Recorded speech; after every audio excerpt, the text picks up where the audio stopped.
What is up guys, Greedy Knight here with the Title Update 5 meta sets for Charge Blade. I'll be breaking down everything new in this update and how it affects Charge Blade. Let's get into it. The Amatsu Charge Blade is a slightly buffed version of its GU iteration, now able to reach purple sharpness, but the biggest hindrance is its 25 negative affinity. Since it's a water impact file, its main competition is Mitsune Charge Blade. Looking at the math from the meta spinning axe sets, Amatsu with a 95% affinity boost narrowly loses to Mitsune Charge Blade at the 20 elemental hit zone level.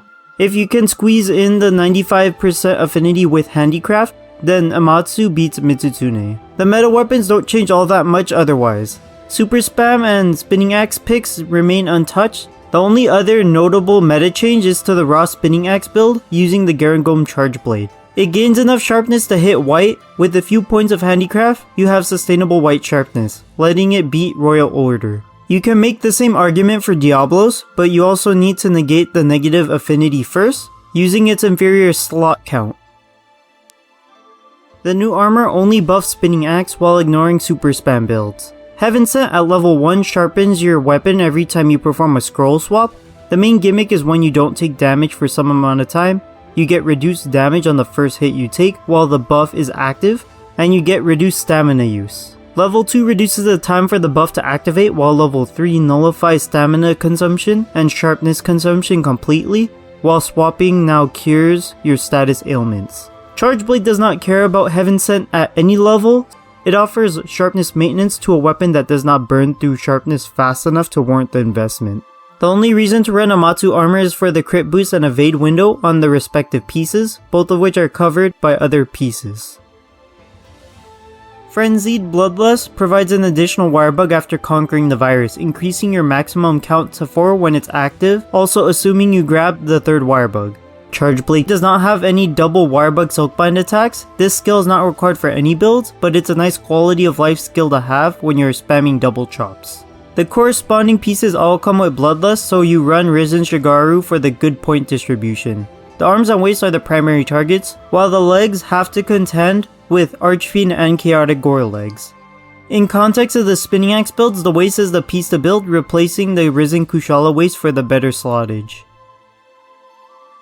The 10th slot augment increases raw attack and sharpness by 10 points, serving as a buff to Spinning Axe and raw super spam. Element gains one more level, providing a flat increase of 35 at level 8 and a final total of 53 once all of the slots are unlocked. However, the attack augment does not gain a 5th level, meaning you have to find a 2-point decoration to slot in. Bloodlust gains a level 4 slot. Just like with Dragonheart, it's much more point efficient to aim for it on armor, augments, or charms. Since Coalitions gained a level 4 slot in the last update, you can drop Chaotic Gore legs for Archfiend legs and slot in this combo. Since Weakness Exploit and Crit Boost are absent from the level 4 club, Attack Up is booted from any level 2 slots to make room for the Crit Sweep whenever available. Intrepid Heart gains a level 3, which opens up some level 1 slots if you need to, but most builds have enough of those to let Intrepid Heart stay at 1. For status builds, Blade Scale and Status Trigger gain their level 4 slots, so you can run both with Adrenaline Rush at max power for optimal evasion shenanigans. Lastly, Embolden gains a level 4 for the extra guard levels and defense on the sets with extra room. You have to hit Anomaly 241 to unlock everything. Anyone below 200 gets triple the rank, so take advantage of it to climb faster. The new melding methods are the biggest buff in the update. The limiter was removed and now we can get broken charms. Charm information is from the Monster Hunter meta subreddit. Any skills not part of the Cyclist method is only obtainable through the Vigor method. Max slots are 411, 331, and 222. Level 2 slot skills and unique armor skills can have 3 levels in the first slot and 2 levels in the second slot. Dereliction is available at level 2 in the first skill slot and level 1 in the second skill slot, albeit low odds. Attack Up and Crit Eye are still capped at level 3 for the first slot and 2 for the second slot, as with the previous updates. Guard can be found at level 5, while Dragonheart is capped at level 4. There are too many charms to account for, but generally you want as many points crammed on your charm as possible. You want a charm with the max points for one skill and the max slot distributions in order to be considered quote-unquote good. The perfect charm is a max slot distribution with a max power skill and 2 levels of a second vital skill. You want to aim for a guard 5-3-3-1 slot as a baseline. You don't really need to grab cyclist versions of weakness exploit or crit boost because they are baked into the set. To min-max, you aim for armor exclusive skills like Furious, Dereliction, or Strife because they will reduce the number of augments required on your armor. It is easier to roll for one specific charm than for 5 specific augments.